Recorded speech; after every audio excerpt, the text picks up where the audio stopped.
د جواک ټي وي ډیرو قدرمنو کتونکو ستړي مشه.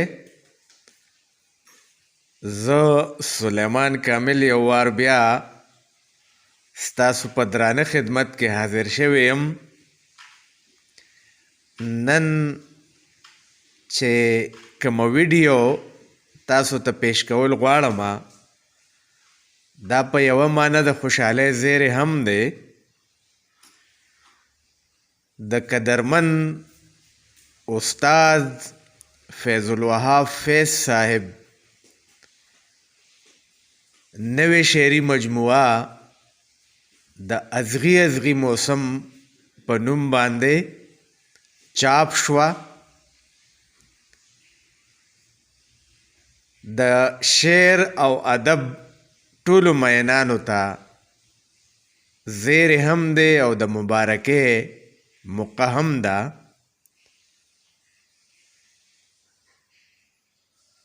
ازغي ازغي موسم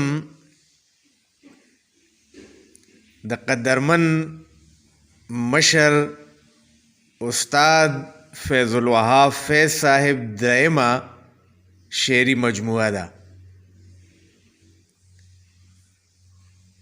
ټولو ادب ذوقه او په شعر مینو ته دې مبارک شي،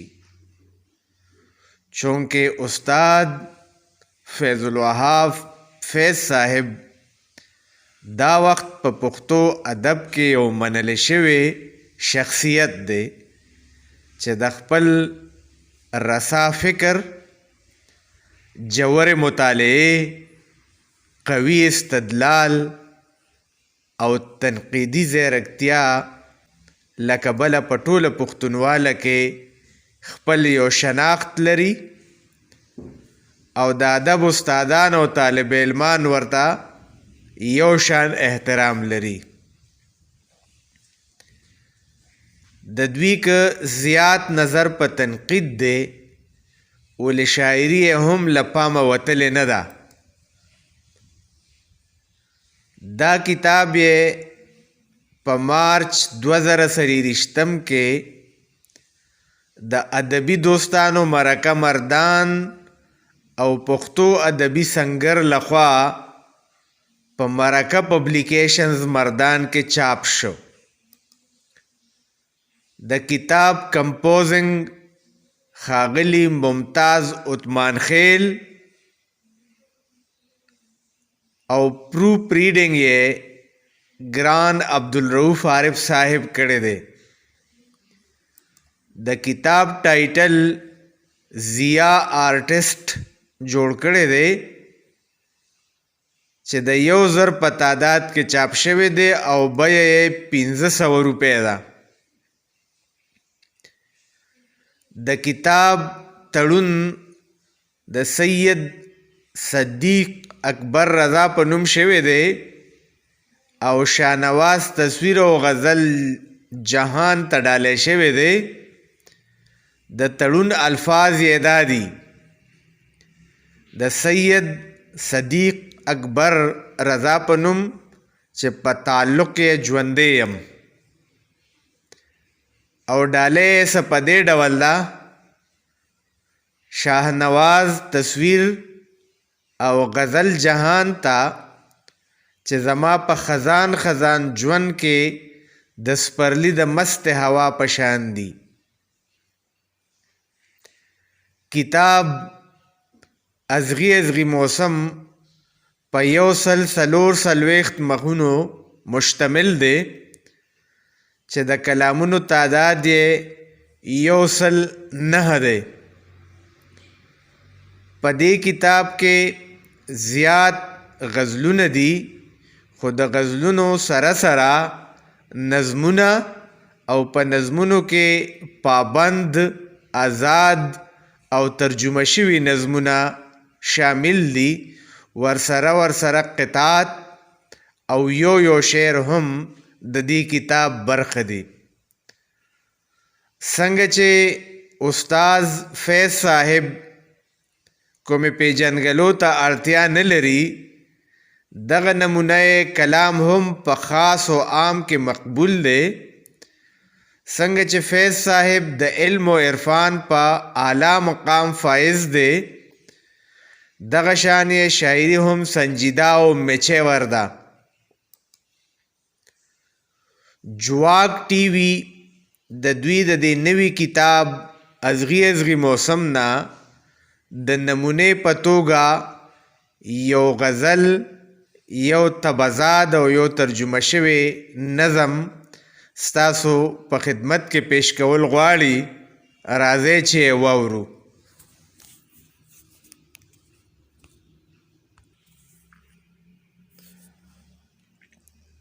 دا غزل دی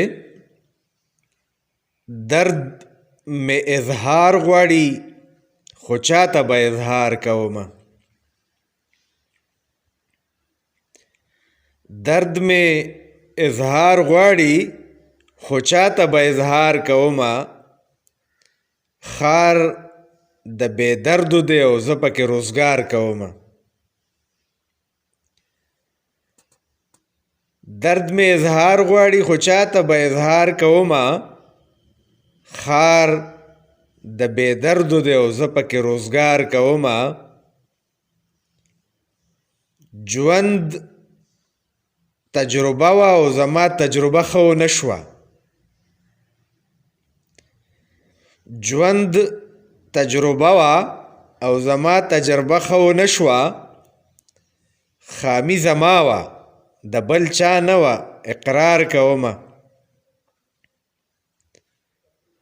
زه د رسمونو په پنجره کې بندیوان مارغه یم زه د رسمونو په پنجره کې بندیوان مارغه یم څه کوه هم پکې سانګونه او چغار کومه زه دې د ځان سره په جنګ یم اخته کړې داسې زه دې د ځان سره په جنګ یم اخته کړې داسې چې خوله پرانځم نو د ځان سره تکرار کومه تا په لیمو کې د رانغښتې د رنګونو جهان تا په لیمو کې د رانغښتې د رنګونو جهان زه د سیالي کوم په ځان باندې ناتار کومه یخ دسمبر دی د خپل زړه لمبو ته ځان ګرموم یخ دسمبر دی د خپل زړه لمبو ته ځان ګرموم واورې وریږي او زه تا ته انتظار کومه قافیه مخکې او مضمون ورپسې وروستو تړم قافیه مخکې او مضمون ورپسې وروستو تړم فیضه چې بې الهامه فکر د اشعار کوم درد مې اظهار غواړي خو چاته به اظهار کومه خار د بې دردو دی او زه پکې روزګار کومه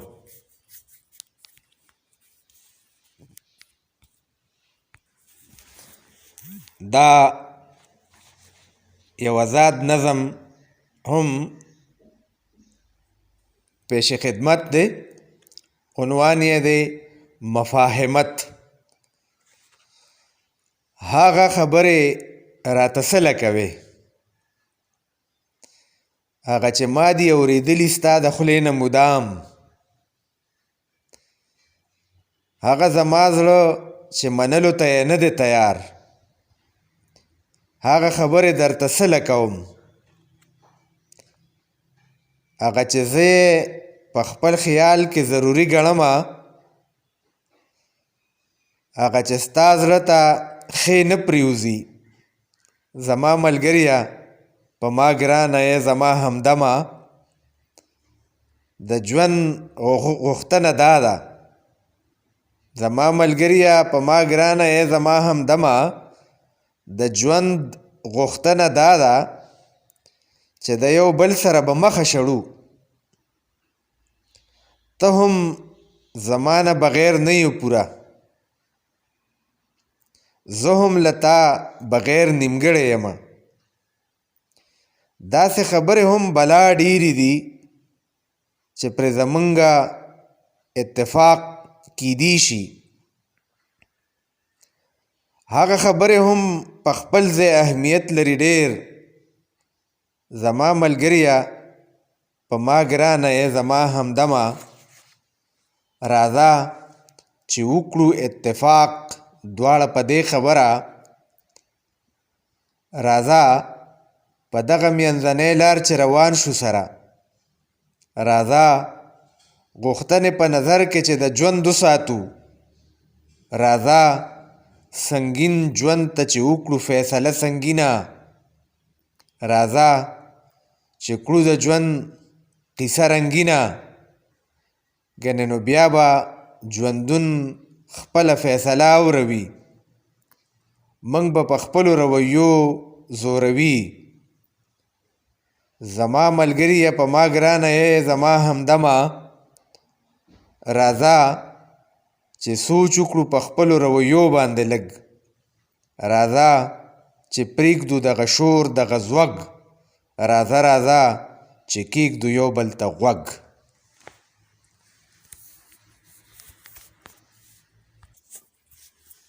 ملګرو اوس دا یو ترجمه شوی نظم دی. د دې نظم عنوان دی روستی بدي، او دا نظم د ساحر لدھیانوي نظم دی چې د اردو عنوان دی آخری برائی. دا څه په دې ډول دی: ډېر خراب شی دی په شرابو قدغن ولګوئ. د دې په وجه باندې ملک ته خلک ګوته نیسي. په لوټ تالان او په فساد پابندي ولګېده. هغه رسمونه ناروا چې و له منځه لاړل. کورونه جوړ شولو بې کوره خیرمارانو لره. بربنډو پیغلو له ښایسته جامې شوې وګنډلې.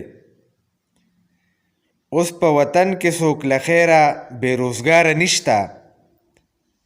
انصاف د داسې چې د هیچا هم ګیله نشته دی. هیڅ یو مریض په داروګانو پسې نه تړقیږي. هیڅ یو بوډا اوس په همسا پسې ټکرې نه خوري. د غم ستم د جهالت زمانه تیره شوله. د ښکته پورته معیشیت دوران تمام شو. اوس د آقا او د بنده تمیز له منځه لاړه. وزیر خادم شو د ملت، سرمایهدار نیکان شول. ډېر خراب شی دی په شرابو قدغن ولګوئ. د دې په وجه باندې ملک ته خلک ګوته نیسي. قدرمنو کتونکو دا اوس یو تبضاد نظم دی او د دې نظم عنوان دی کتابونه. زه د وړوکوالي نه مین په کتابونو یم. هر څنګه کتاب چې په لاس راشي نو یې لولمه. بیا هم مسله د انتخاب چې کله پیښه شي، چون له د کتاب خپل ترجیحات مې بیا ټاکلی دي. یو هغه کتاب چې تجربې وي انساني پکې، بل هغه کتاب چې فراخي راولي عقل کې، بل هغه کتاب چې د جذباتو مې تطهیر کوي، بل هغه کتاب چې حقایق پکې روښانه وي، بل هغه کتاب چې راته خپل تشخص وښایي، بل هغه کتاب چې مې خبر له خپل تاریخ کړي، بل هغه کتاب چې راته لاره د وحدت ښایي، بل هغه کتاب چې مې داستان وي د سفر پکې، بل هغه کتاب چې کائنات راته راوسپړي، بل هغه کتاب چې زما ذات راته راوسپړي، بل هغه کتاب چې درس د مینې انساني راکړي، بل هغه کتاب چې تخلیقي وي، تقلیدي نه وي، بل هغه کتاب چې تنقیدي وي، توصیفي نه وي. داسې کتابونه لټوم په بازارونو کې. داسې کتاب یو چرته پیدا شي انبارونو کې. داسې کتابونه هم کمیابه هم نایابه وي. داسې کتابونه همیش لاندې له عطابه وي. دلته بازارونه ډک له هغه کتابونو وي چې د وهمونو د دیوانو کارنامې پکې وي، چې د خونخوارو باچایانو قصیدې پکې وي، چې د خانانو نوابانو شجرې پکې وي، چې د مذهب د دلالانو تذکرې پکې وي، چې د دروغو د جنګونو افسانې پکې وي، چې پکې خپله درنه او د نورو سپکو وي، وي چې د دروغو د جنګونو افسانې پکې وي، چې پکې خپله درنه او د نورو سپکه وي. لال وي کوتي لال پکې غمې پکې کنجکه وي، مینه پکې نه وي، پکې ټوله کرکه کرکه وي. دا زما ترجیح ده، تاسو خپله ترجیح وښایئ. ای زما ملګرو خپله حسن او قبیح وښایئ. څه ته به غلط وایو او څه ته به صحیح وایو. خوښ مو ګلزارونه دي.